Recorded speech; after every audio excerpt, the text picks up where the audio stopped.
I asked 100 leading Christian apologists what they think is the best argument for the existence of God. William Lane Craig, Wes Huff, Nancy Pearcey, Alan Carr, Trent Horn, Stuart Connectley, and more. Some of the answers were completely expected, and some of them totally took me by surprise. We're going to look at 5 categories from the least cited to the most cited, most popular, and highlight some crucial apologists along the way. We're also going to look at why Os Guinness and Doug Groothuis wouldn't answer my question.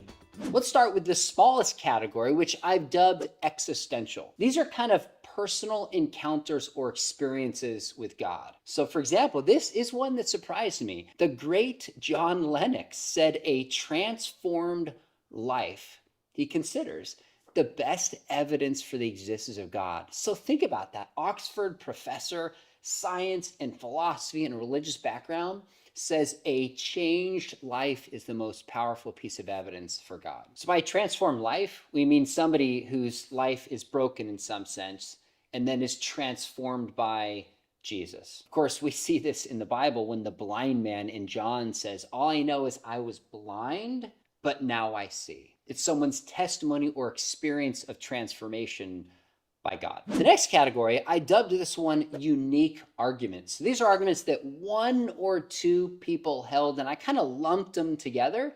So J. Steve Miller, if you follow this channel, you'll recognize I've had him on a bunch of times to talk about near-death experiences. He's the only one that cited near-death experiences. Now, I think this is a huge growing field more apologists need to lead into, but he's done some amazing work on that. Trent Horn, a Catholic apologist, was the only one who said contingency. Now, this is a kind of causological argument, but it moves from the existence of contingent things, like the universe, that didn't have to exist, as saying the best explanation for its existence is a necessary being. Now, 2 people, Mary Jo Sharp and Ruslan KD, said the argument from reason. And there's different versions of this that C.S. Lewis and Alvin Plantinga gave, but it's basically a move from the reliability of our cognitive faculties to understand truth in the world to the best explanation being not some naturalistic blind process, but that we were built to understand truth in a certain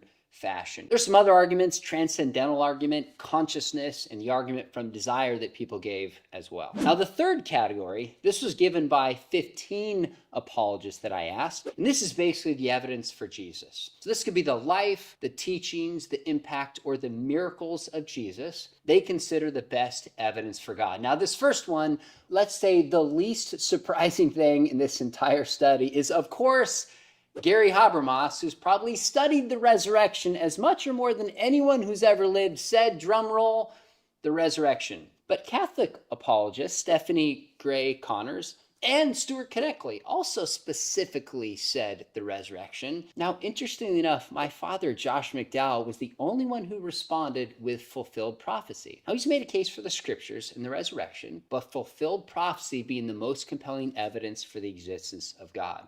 And of course, there's a number of other wonderful apologists that point to Jesus. The next category is the moral argument. There's different versions of the moral argument, but it's basically a move from the existence of objective morality that we all know and see and expect others to follow to the best explanation being a moral law giver. So the moral law points towards a moral law giver. So this is actually 23 people gave this. Now this first one, no surprise, Paul Copan, who's been one of the most able and consistent defenders of the moral argument for God today, but also Wes Huff, Gavin Ortland, the one and only Greg Kokel. We've got a UK apologist in here, Justin Brierley, and Nate Sala, also point towards the moral argument. The number one category, and you could probably know what it is by this point, 52 of the apologists I asked said creation.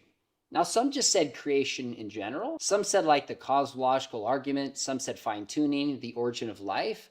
But something about creation pointing towards a creator was the number one response. Creation refers to a bunch of different particular aspects of the universe that seemingly point towards God. So the Clom cosmological argument points to the beginning of the universe, to there being a beginner.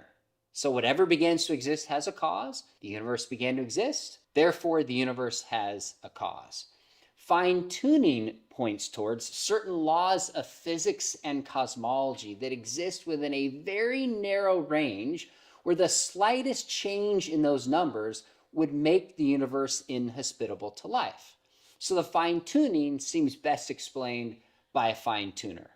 Others would be the origin of life, the amount of DNA you find in a cell, the complexity of information points towards a mind or an author of life. Now, this first one will not shock you at all. Of course, William Lane Craig, when I asked him, he looked at me with a little smirk and he's just like, cosmological. The Kalam argument, of course. But two others kind of surprised me. J. Warner Wallace and Lee Strobel, who both two of their first influential books kind of investigating historical Jesus, both said the Kalam cosmological argument is the single best piece of evidence for God. Nancy Pearcey agreed. This one slightly surprised me. Titus Kennedy, who's an archaeologist, specifically said the Kalam. Hilary Ferrer with Mama Bear Apologetics, she goes, that's easy. And she didn't just say creation, she said protein and protein synthesis. That was very specific. Hugh Ross, no surprise, said fine-tuning. And Bible teacher, YouTuber Mike Winger also said creation. And again, there's a bunch of other amazing apologists that pointed towards creation as the best piece of evidence. And I thought it was interesting that two apologists that I just respect and love and have had on this program didn't answer or wouldn't answer my query. But I think there's wisdom in why they don't. Os Guinness said, quote, "The best argument is the best argument for the specific person."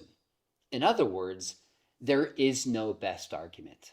There's a lot of wisdom in that. Instead of saying, here's what I think is the best, I'm going to force it on you, is finding what's interesting for a person and try to prevent something that might be compelling to them. Doug Groteis said, I cannot do that. Too simplistic. It depends upon what best means. I'm a cumulative case guy, so I think we need several to make the case.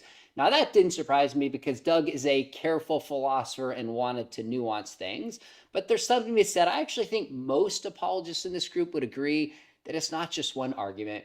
It's the weight of different arguments, philosophical and moral and experiential and historical, that point towards the existence of God, and particularly the Christian God. And I know some of you watching this might be thinking, what's my argument? I actually really wrestled with this, but if I had to pick one, I think I would go with the moral argument.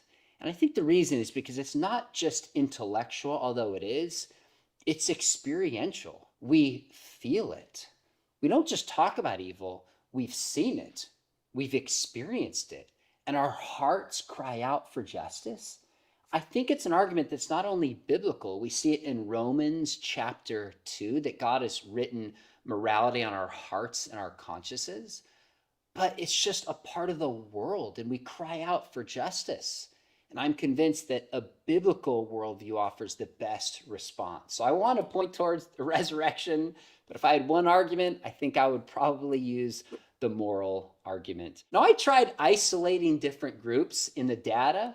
I tried to look at female apologists, online apologists, Catholic apologists versus Protestant apologists, and I didn't really see any regular patterns emerge, but I'd love to know what you think.